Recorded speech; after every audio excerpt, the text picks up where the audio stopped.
Welcome back, guys. I am unfortunately unable to film outside in the garage today, as it is freezing temperatures, and being outside for anything longer than a couple minutes is quite painful and difficult to deal with out there. I think I mentioned it before that the garage does not have the correct heating to sustain me to be out there for a little bit longer. Even my heater that sits down by my feet at most times is not enough because it runs on gas and only heats a small portion and doesn't quite cover what I need it to cover. So I'm inside today. I did get to do some welding though. I had some time to get some TIG welding done, which you can see down here below my gloves. I just thought this would be a nice way to present the work I was doing today. I have some things I did in 3G and some things I did in 2G. Wait, what am I talking about 3G? This is, oh wait, yes, this is 3G. I had a momentary lapse there for a second. This one is 2F. Sorry for that. 2G for this would be if I welded this one like that. It has been a long day. I've been welding actually since 8 a.m. at a facility that does allow me to weld during the season. I would have gotten more film. I actually do have a video from it. The welding and filming TIG acts a little wonky. The video footage looks a little liney. There's a lot of weird disturbances going on, so I might try to upload that later, though it's not really pleasant to watch for too long because of the video appearance. So instead I just thought I'd talk a little bit about what I did here today. Like I said, I did TIG welding. This is aluminum for this one, so it was AC polarity. I was running at about, my frequency was about 320 to really just kind of hone in that air for these ones because it's not a large joint I'm doing here. So I want the air to be more confined or directed into one spot, so to speak. The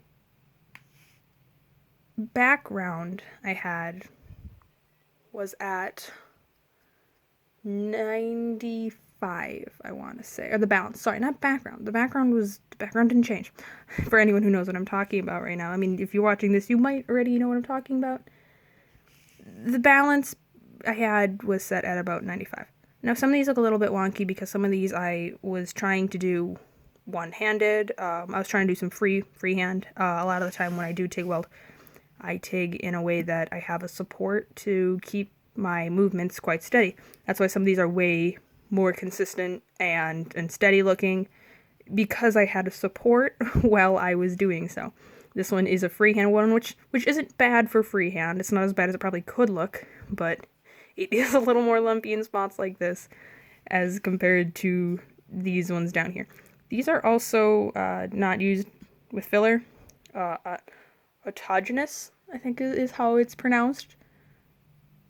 And that just means I ran it without any filler in this, which is actually the quickest way to be able to TIG weld. It doesn't have the same attributes that you would if you did put the TIG in, or the filler in. I did put filler in this one. This one is a bit thicker, if you can see that as compared to this. This one caves in just a touch. This one is a little bit more convex than the other. And that just means that this one I was using a 50-54 filler rod. So I was giving it more strength.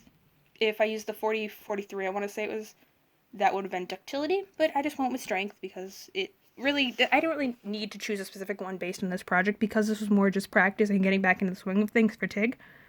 But I just grabbed the strength because that's the one I would usually use unless my project specifically called for ductility. I also want to talk about, my teacher was telling me about some things. Well, my instructor, I should call him. Because my facility I go to is the college in which I'm taking my classes. So the white here is scarring from taking the aluminum oxide off. Now that is essentially unavoidable. But up here you can see it's worse. Now this happens, he told me, because either you're moving too slowly or your balance is a bit off. I had cranked my balance all the way up to 99, which according to him, it's better to start at a higher balance and then work your way down. It helps you rule out what numbers may and may not work. So here I clearly was going a bit too slow at that time, and you can see the scarring got a little wider than I would like it to be. It's not terrible, but it's not good. Down here, it was a lot thinner. I moved a lot quicker for this one. The bead was still pretty consistent. I mean, it was relatively consistent up until the end where I have a bit of crater here. That's one of those problems with aluminum and TIG, is the craters you will get at the end. They are fixable though.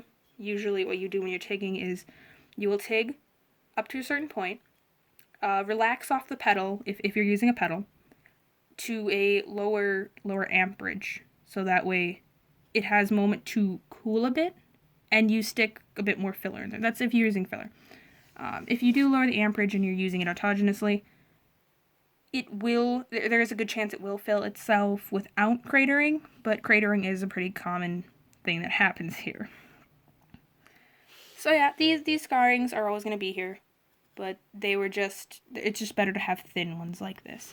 So yeah, this was a 2F.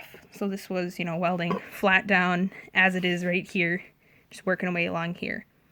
Now, I haven't done the 2G for this one yet, which would essentially be this piece, but me welding it flat across here. This one was a 3G.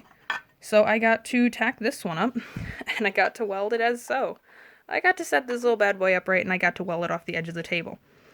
It's fun to weld 3G, depending. This one was a vertical up, which means I was weaving my way upwards.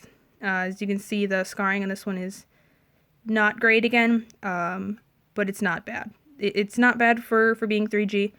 The bead is a little off to one side.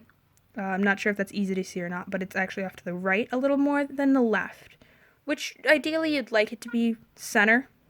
It's not going to destroy the world if it's off just a bit. It is something you want to work on though, and you do want to get it more center if possible.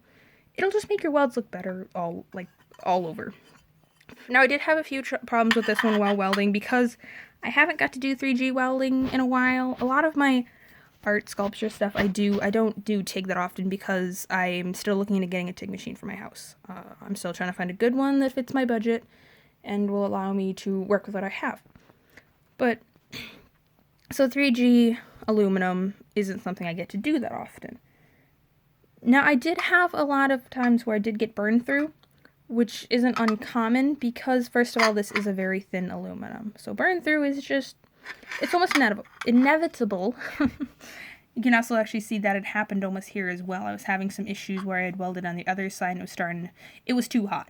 Because my mistake here was welding this one, and then that one, and then trying to weld on the other side. So the heat that was already in the metal caused it to, bubble up like that.